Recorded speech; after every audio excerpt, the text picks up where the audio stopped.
Sonic Ranger back with the first of many more Transformer Prime figures to come in Toy Review series.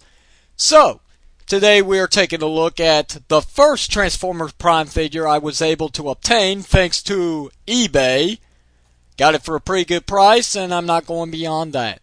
So, we're taking a look at Transformers Prime Deluxe Class Arcee, which, honestly, this has got to be by far the best Arcee figure I have in my whole entire Transformers collection.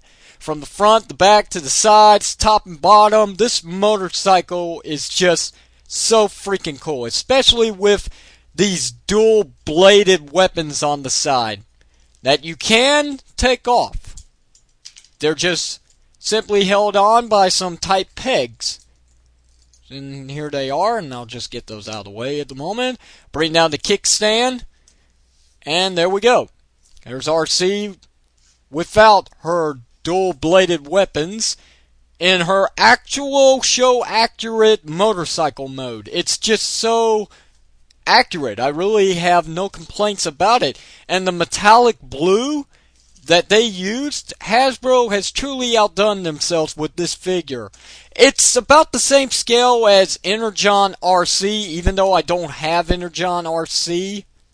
So, I'm going to have to do a size comparison with Human Alliance Arcee from Transformers Revenge of the Fallen, and of course, Transformers Revenge of the Fallen Deluxe Class Arcee. And as you can see, Arcee is pretty small. She's actually in between these two.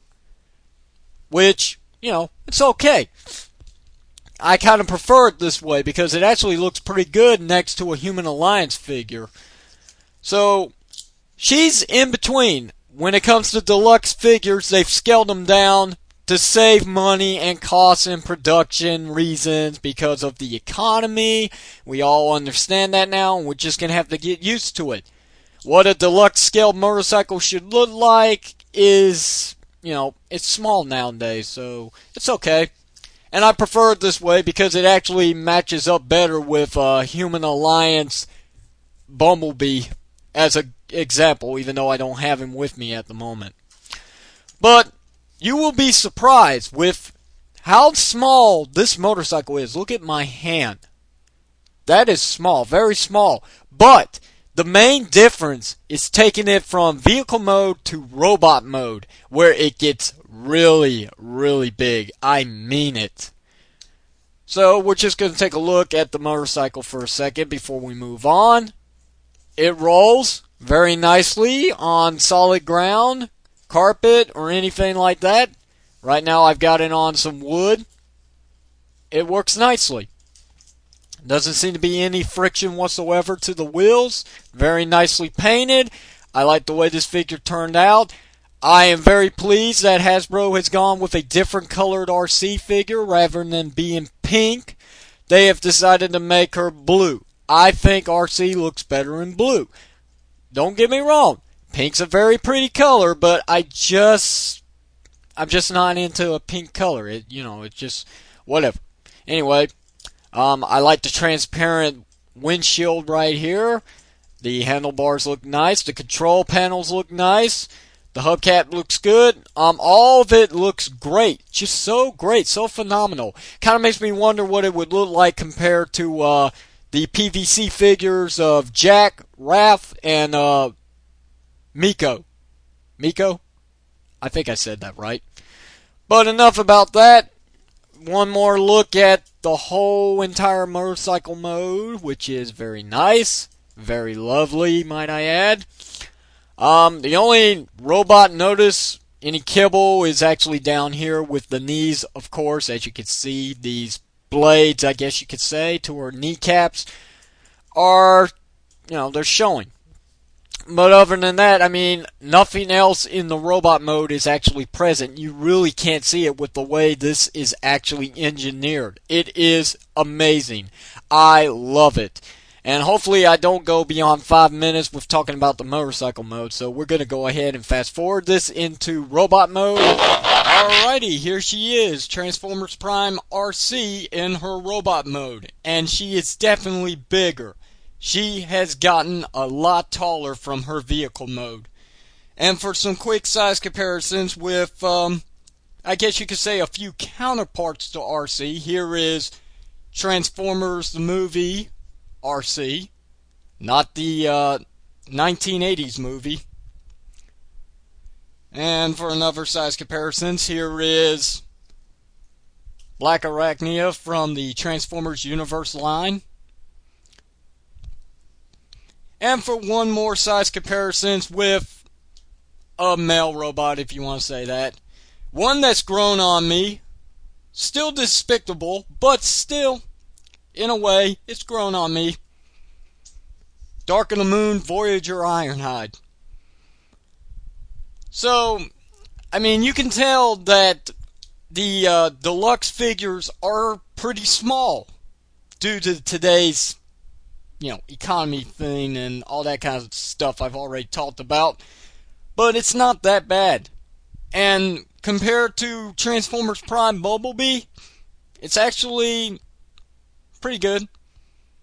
So yeah, I don't have to talk about it anymore. And there's your size comparisons for this video review.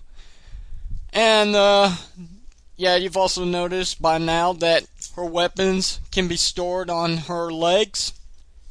These double blades. Just peg them right here. And it's very, very tight. Very tight. So tight that it feels like you're actually going to break the peg on the blades. Oh, speaking of which, I have already heard off of T-Formers that somebody's already broken their Arcee figure because of the fact that she's got some very, very tight transformation feet. It is very hard to get them into vehicle and robot mode without thinking that you're going to break them or snap them right off.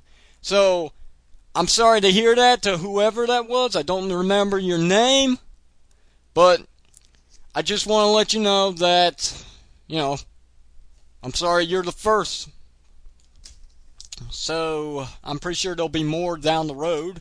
Other people are going to break their figures. But that's probably a story for another day. So yeah, not much to the weapons, except for the fact that you can actually store them. And I'll go ahead and do that again. Simply just, well, I got these on the wrong side. Or do I? It doesn't really matter. I mean, you could put this one on the right, you could put it on the left. I don't like the way that looks. Just 2 pegs, 4 holes. Choose which one you want them to go in. There you go, like that. And just 1 second. There we go. It also helps out with her proportions. She actually looks a lot better with them on her legs. Gives her that big bulky feel to the bottom of her legs, which is kind of cool. And if she was to do like a kick, like a rider kick, I guess you could say, she could like slice a Decepticon in the throat. That would be so freaking cool. I came up with that idea. Don't anybody take it for stop motion. I swear I will hunt you down. Like all these trolls on YouTube. I will hunt you down.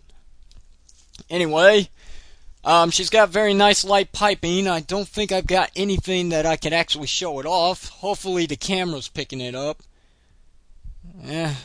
No, not really. Crappy camera. But, it's the best I've got.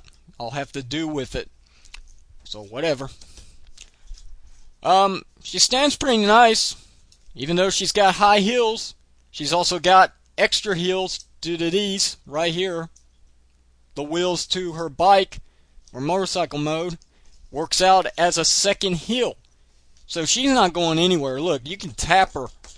She's not falling. She's not going anywhere. And articulation on her is pretty nice as well. Everything's pretty much on a ball joint, except for a few places. Head's on a ball joint. The neck's got a joint as well, which is kind of cool. Depending on how you've got her shoulder blades or whatever you want to call them, if you put them down all the way, she can rotate a full 360 without any hindrance. I'm going to lift those back up. She can move her arms in and out depending on if you got them down or up. So yeah, it's on ball joint, her shoulders. She's got bicep rotation. She's double jointed at the knees, or double jointed at the elbows, sorry. So yeah, she can get them up pretty high. She can touch her face, which is nice. Her hands, due to the fact of transformation, they fold in and out, and that's it. No wrist rotation whatsoever. Waist rotation, but that's due to transformation. Legs, ball jointed. They go up pretty far. They go back pretty far. They rotate at the thighs. They go in and out. She's single jointed at the knees, and yet it acts like it's double jointed, which is very, very awesome. Big props to the designer of this figure at Hasbro. I'm serious. Very nice. Well done. And that's really it. I mean, I really cannot count this because her feet really don't do anything just because of the transformation. They don't move. They're not supposed to. And they're very tight, like I said. So be careful when you're transforming her the very first time. Oh yeah, and one more thing. If you want to consider this, articulation, yeah, we're not going to go there. They never want to stay in place. They don't snap in anywhere. They're just there. That's it. One false tap, and up they go. They don't stay. And they're never actually straight. There always seems to be a problem. They always seem to be crooked. One side's down lower more than the other, which is weird. But I guess that's just my figure. So, can I actually recommend Transformers Prime Arcee? Hell yes, I can. She is a great figure and a very nice one to have for your Transformers Prime collection. For beginners, yes, I'd say so, definitely. I can recommend this to anybody, and I mean anyone that is a big Transformer fan. If you like Arcee, she's a nice addition. If you like her in pink, then get the Comic-Con version that came out. At least I think it was Comic-Con. I still can't remember which one it was. But it came with Bumblebee, Jack, Miko, and Raph, which was nice. Though I really didn't like the New York design on them. But other than that, she's a well-recommended figure. And I'm going to give her a grade of 4.5 out of 5. I mean, she's got some problems coming to the fact that people are starting to break her feet off now due to that very tight transformation problem. And that's really it. I mean, there's no loose joints on her nowhere. Nowhere. Nothing's loose. But she does have a little bit of kibble, so that's why I'm going to give her a 4.5 out of 5, not a 5 because of this. Kind of hideous. It would have been nice if Hasbro found a different way to put this somewhere else. Like maybe behind the wheel if possible. But then the wheel would be sticking up like that, wouldn't it? So, yeah. I mean, you can win either way. I mean, you can't have it all. She's a nice figure nonetheless. And I mean, she does have one more problem, but this is just nitpicking. Arcee never smiled. As far as I know, she never smiled. She never, ever smiled. And that's what they gave her. So that's it, guys. That's the end review of Transformers Prime Arcee. Thank you very much for watching. If you have any questions or comments, leave them below. I'll answer them when I get a chance. And until next time, this is Rez Power / Sonic Ranger signing out. Thank you very much for watching, and I'll see you guys next time.